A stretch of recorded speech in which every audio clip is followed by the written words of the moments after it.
अस्सलाम वालेकुम जी। हाफ़िज़ मोहम्मद इमरान पाक टीवी देखने वालों को खुशामदीद कहता है। पाकिस्तान ने टेस्ट मैच जीता है और उस टेस्ट मैच की कारकर्दगी और इंग्लैंड और वेस्ट इंडीज़ का जो दौरा था, इस हवाले से बात करेंगे। मेरे साथ मौजूद हैं 1992 की वर्ल्ड कप की फ़ातिह टीम के अहम रुकन, पाकिस्तान के बॉलिंग कोच भी रहे हैं, टेस्ट क्रिकेटर मुश्ताक अहमद साहब। मुश्ताक साहब अस्सलाम वालेकुम। जी वालेकुम अस्सलाम। पाकिस्तान जीता है, आप इस पूरे टूर को किस तरह से देखते हैं? और बिलखुसूस जब हम वेस्ट इंडीज़ के आखिरी पर आते हैं, फ़वाद आलम 5 मुख्तलिफ मुल्कों में 5 सेंचुरियाँ, फिर शाहीन शाह अफरीदी की पूरे इस वेस्ट इंडीज़ के ख़िलाफ़ बड़ी उम्दा कारकर्दगी, फिर बाबर ने भी रन्स किए। तो मजमूई तौर पर आप ये जो टेस्ट मैच विक्ट्री है, इसको किस तरह से देखते हैं? बिस्मिल्लाहिर्रहमानिर्रहीम। सबसे पहले तो फवाद को बहुत क्रेडिट देता है और ये एक सबको मैसेज दिया उसने फ़र्स्ट क्लास क्रिकेट में, और जितने भी क्रिकेटर्स हैं, यंग्स क्रिकेटर्स हैं, कि ज़िंदगी में गिव अप नहीं करना चाहिए इंसान को। उसने 10 साल तक लगातार टॉप किया फर्स्ट क्लास में, और जब वो वापस आया तो देख लें वर्ल्ड रिकॉर्ड कर दिया उसने।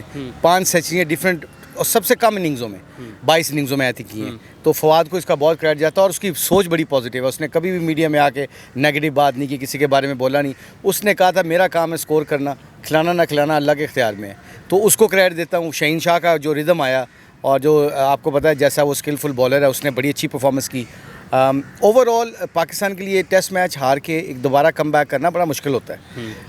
ऑल दो वेस्ट इंडीज़ की टीम इतनी वो तगड़ी नहीं थी, उसके बावजूद जब आप पहला टेस्ट मैच हार जाते हो और आखिरी विकेट पे हारते हो तो मॉरली आप काफ़ी डाउन होते हो। इसके बावजूद आई थिंक जितने टीम लड़ी है, I think credit goes to the guys and the management, जिन्होंने आई थिंक कम बैक किया और पाकिस्तान के लिए वो टेस्ट मैच जीते हैं। ठीक है, ये शाहीन की आपको लगता है कि सिर्फ एक अकलौता पाकिस्तान के पेस अटैक में है जो मुनफरिद है सबसे, और अगर आपको थोड़ा सा उसको मुनफरिद समझते हैं तो क्या ख्याल है आपके ख्याल, उसकी वजह क्या है?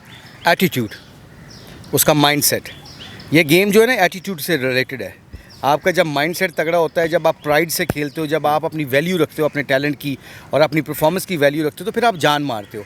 इसलिए वो हर मैच में आप लगता है कि मार भी पड़ रही होती है, भाग रहा होता है, वो गिरता नहीं है कभी। ठीक है। और ये एटीट्यूड जो होता है ना, ये बंदे को बड़ा प्लेयर बनाता है। टैलेंट सब में होता है, इंसान का दिल और एटीट्यूड जब तगड़ा होता है ना, तो उसके स्किल लेवल फिर उसको बहुत मदद करते हैं, और शाहीन में ये बहुत बड़ी खूबी है। यासिर शाह, आप चूँकि लेग स्पिन बॉलर भी हैं, आप उनके साथ बहसीत कोच भी रहे हैं, कारकर्दगी में ये एक जो तनज़ली है या झुकाव है या ख़राबी है, वो वापस क्यों नहीं आ पा रहे हैं?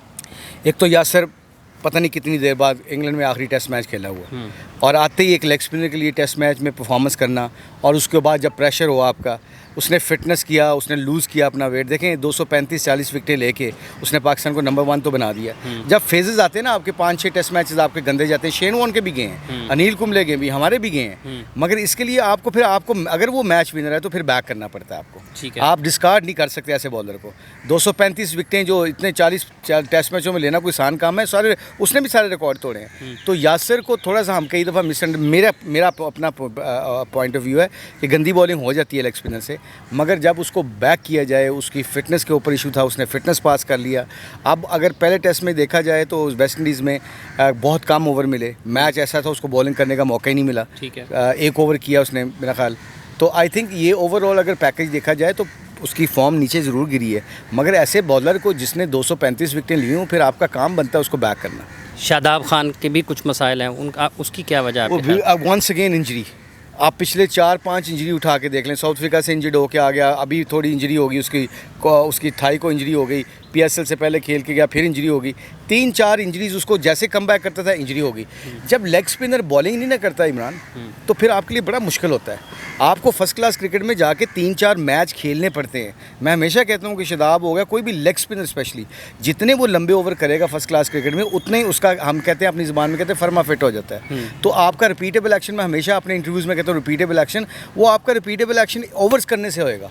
आपको टेक्निक तो कोच बता सकता है, उसकी रेपिटेशन करने के लिए, उसको मैच में अंडरस्टैंड करने के लिए, यही तो फर्स्ट क्लास क्रिकेट आपको कराती है। हसन अली सबसे बड़ी एग्जांपल है आपके सामने।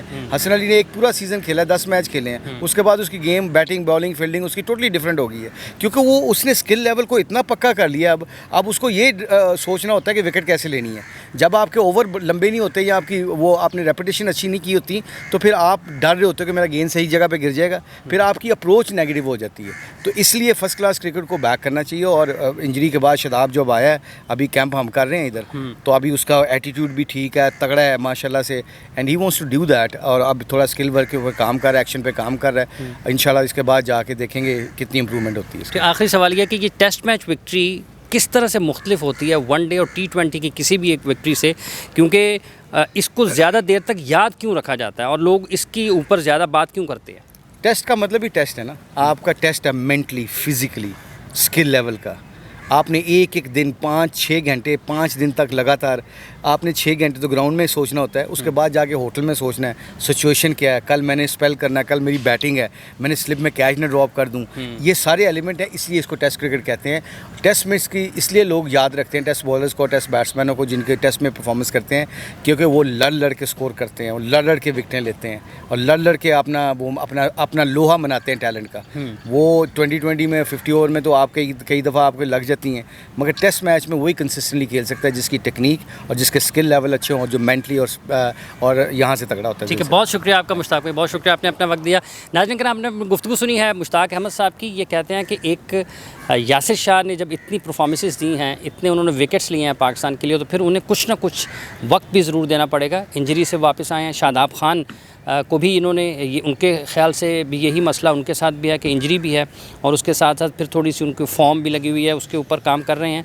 पाकिस्तान की टेस्ट विक्ट्री को बड़ा अच्छा समझते हैं और पाकिस्तान के लिए मुश्ताक अहमद का ये मानना है कि पहला टेस्ट मैच हारने के बाद कमबैक ज़रा मुश्किल था, घोके टीम तगड़ी नहीं थी वेस्ट इंडीज़ की इतनी, लेकिन फिर भी पाकिस्तान ने कमबैक करके एक अच्छी कारकर्दगी का मुजाहरा किया। हाफिज़ मोहम्मद इमरान को इजाज़त दें, अपना बहुत सा ख्याल रखें, अल्लाह ने के बाद।